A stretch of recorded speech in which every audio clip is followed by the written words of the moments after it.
Hi, Vicky. Thanks so much for joining me today. Certainly appreciate your time. Just to kind of give a brief, I'm here with Vicky Ellison. She is the CFO of Russell Construction, headquartered out of Davenport, Iowa.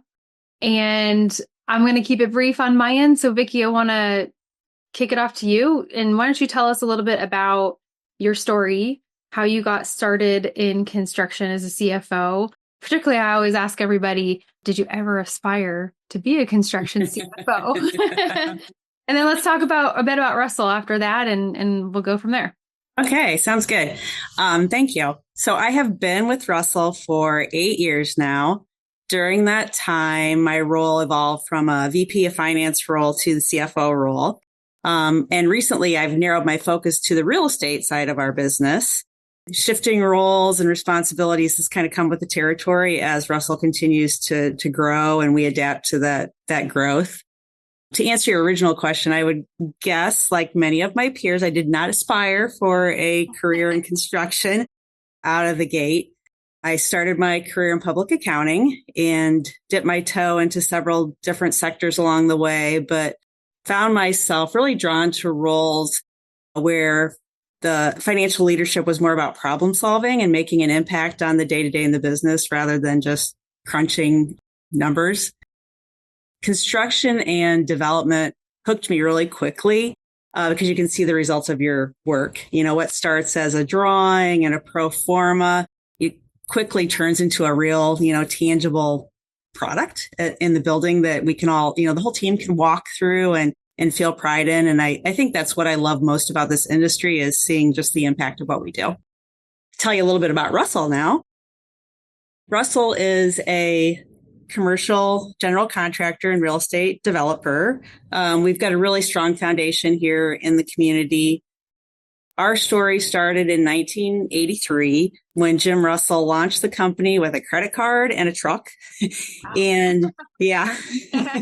Love that story. So, since then we've grown into an ENR 400 contractor. We've done more than $7 billion worth of projects in 34 different states. And again, while our headquarters are here in Davenport, Iowa, we've expanded our footprint to St. Louis and Kansas City over the last few years and grown our team to over 300 team members currently. Wow.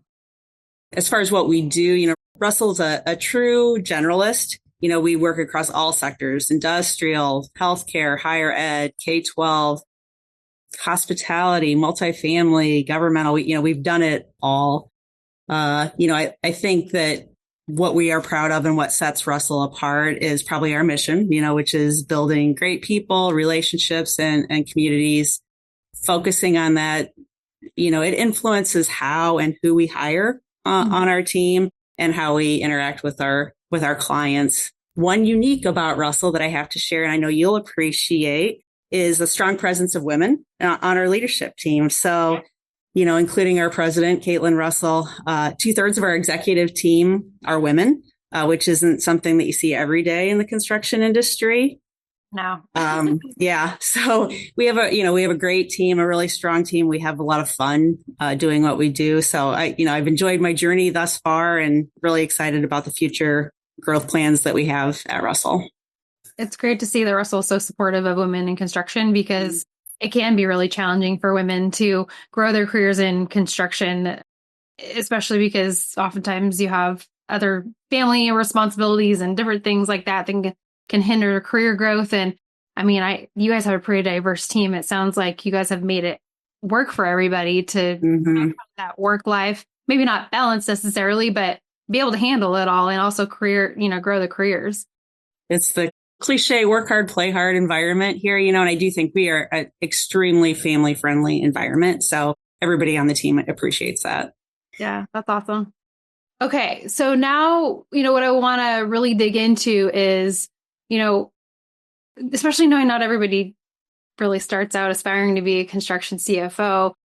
What advice would you give anybody that either says, yeah, that sounds cool, I want to do that, or they just kind of fell into it, however that happens? What would you say, advice wise that they could use some tidbits to get started in construction and go into a CFO role?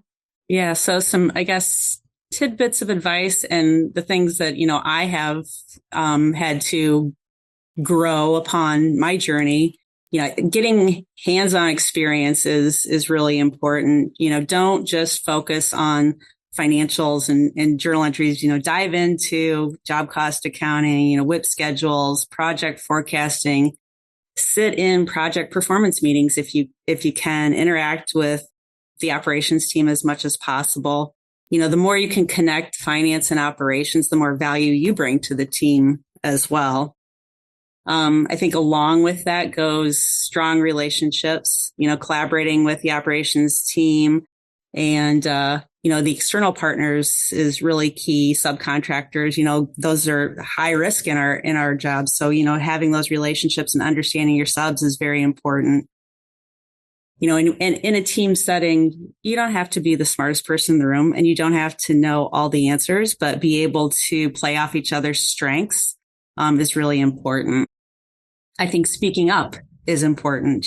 As finance professionals, we tend to be more reserved and more quiet, but we see things from a different perspective. So, don't be afraid to share your insights. It's really an important part of growing as a leader. This was one of my biggest growth areas early on, was having that confidence to just share what you're thinking in the moment. A lot of times it's easy to go back and kind of test those theories one-on-one with somebody, but, doing it in the moment is really important. I think forming a strong network is important in any industry or leadership role. Your success is built often on relationships, and construction really isn't any different. In this role, it's usually, it's lenders, it's insurance brokers, it's bonding.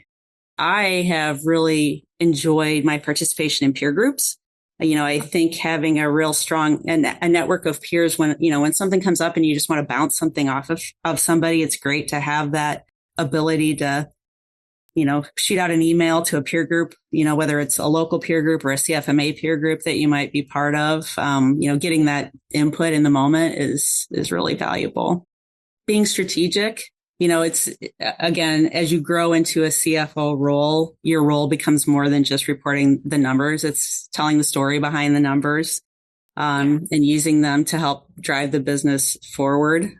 I liked, creativity and accounting don't often go hand in hand, but stepping into a CFO role just really means thinking beyond the spreadsheets. Again, I'll quote Jim Russell. He likes to say, look out the windshield, don't look out the rearview mirror. To grow in from, change from a controller role to a CFO role, it's really about, that forward thinking and what you can do to help drive the strategy in the business.